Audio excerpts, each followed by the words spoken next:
নবম pay scale প্রজ্ঞাপন না হওয়া পর্যন্ত রাজপথে থাকছেন সরকারি চাকরিজীবীরা। ২রা জানুয়ারি আবারও মহাসমাবেশের ডাক। মহার্ঘ ভাতা নিয়ে জটিলতা, তবে ২০২৬ সালের জানুয়ারিতেই পূর্ণাঙ্গ প্রজ্ঞাপনের আশ্বাস দিলেন প্রধান উপদেষ্টা ড মুহাম্মদ ইউনূস। আজকে যারা সরকারি চাকরিজীবী আছেন তারা চ্যানেলটি প্রথমেই সাবস্ক্রাইব করে নিন এবং ভিডিওতে একটি লাইক করে নিন। ভোরের খবর ২৮/১২/২০২৫।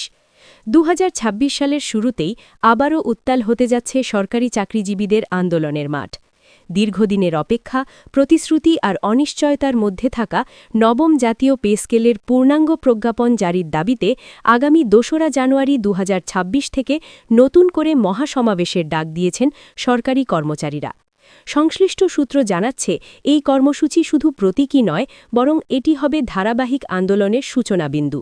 রাজধানীসহ দেশের বিভিন্ন বিভাগীয় শহরে একযোগে কর্মসূচি পালনের প্রস্তুতি নেওয়া হচ্ছে।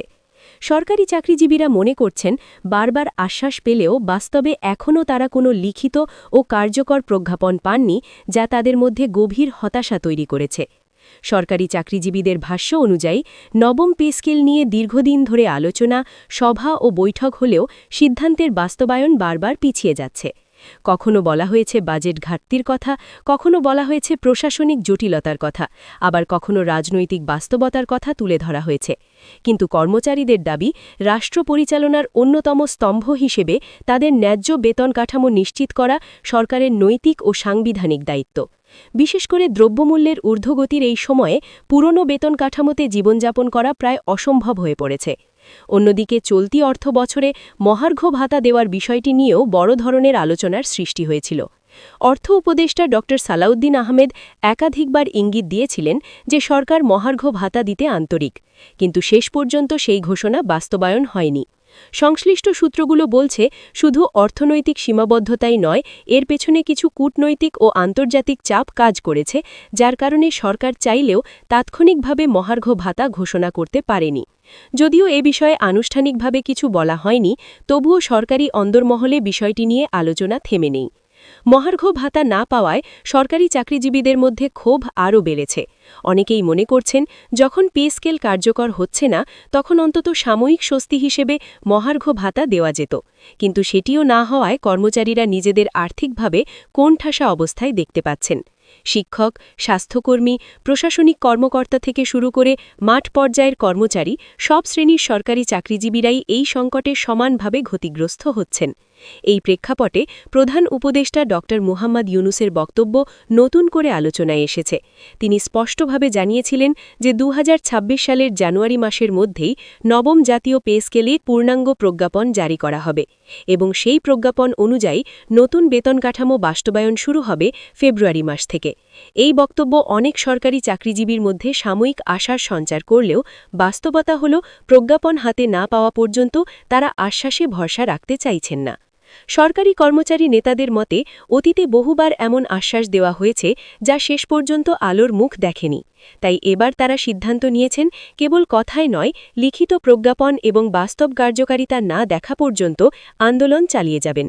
২রা জানুয়ারির মহাসমাবেশকে তারা একটি চূড়ান্ত বার্তা হিসেবে দেখছেন, যেখানে সরকারকে স্পষ্টভাবে জানিয়ে দেওয়া হবে যে আর কোনো কালক্ষেপণ মেনে নেওয়া হবে না।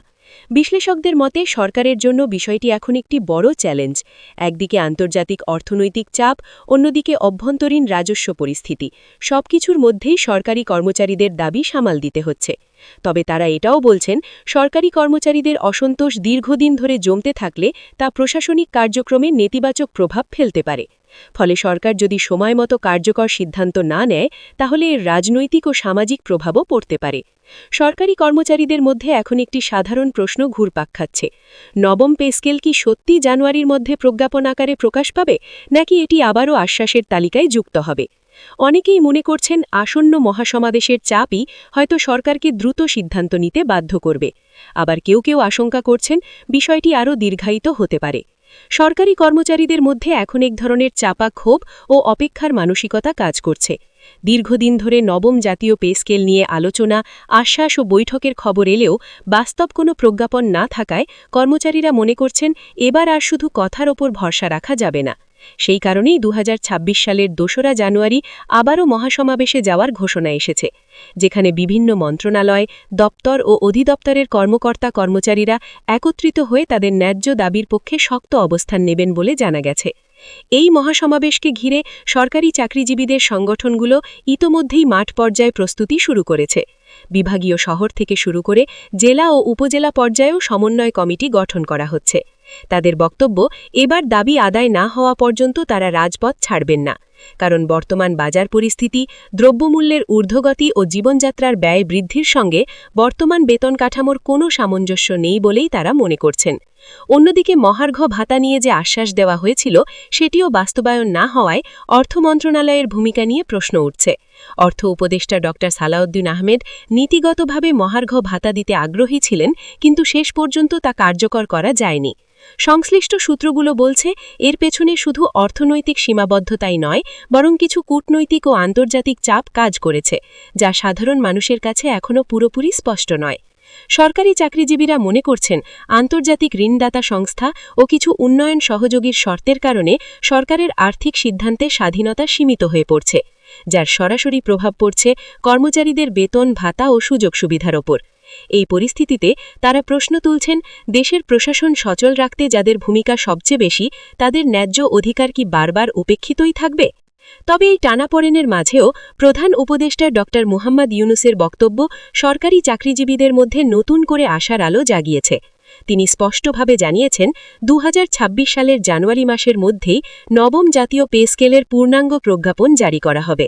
শুধু তাই নয়, ফেব্রুয়ারি মাস থেকেই সংশোধিত বেতন কাঠামো হাতে পাবেন কর্মকর্তা-কর্মচারীরা, এমন আশ্বাসও তিনি দিয়েছেন।